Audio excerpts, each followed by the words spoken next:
Факт незаконной ловли рыбы выявили в Юго-2. Причем найти нарушителя удалось благодаря публикации в социальной сети. Молодой человек разместил на своей страничке в Инстаграме фотографии с добычей. Вычислить его удалось через хэштеги. Виктория Денисова расскажет подробнее.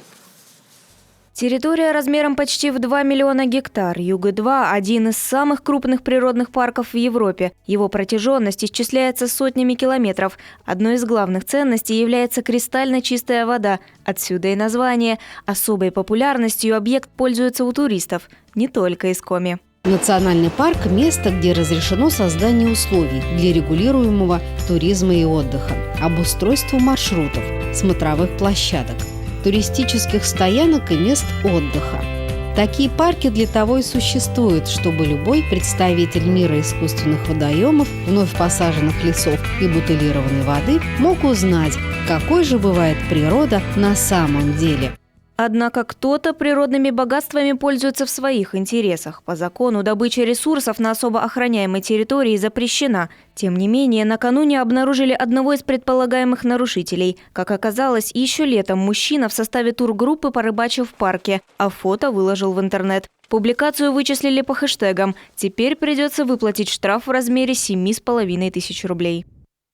Получено материалы, свидетельствующие о том, что действительно это территория национального парка, особо охраняемая природная территория федерального значения. И, соответственно, решен вопрос о направлении материалов в МВД России по городу Инте для решения вопроса возбуждения уголовного дела. По результатам их рассмотрения дело было возбуждено. Однако этот случай, увы, не уникальный. К примеру, в прошлом году интинец порыбачил на реке Кожем, которая входит в Юго-2. Выловил более 40 хариусов. Ущерб оценили в 32 тысячи рублей. А в июле этого года во время инспекции нацпарка правоохранители обнаружили аж 168 рыбьих голов. Но сколько браконьеров остается безнаказанными? Вопрос риторический. Совместно с работниками нацпарка мы осуществляем рейдовые мероприятия. Если мы увидели нарушение, например, незаконная рыбалка, сразу же пересекаем это действие, собираем первоначальный материал, фотографируем все и дальше уже будет вести к процессуальному направлению.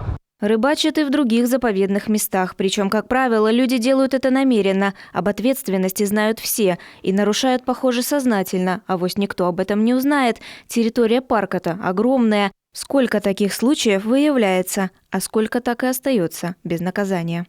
Виктория Денисова, телеканал Юрган.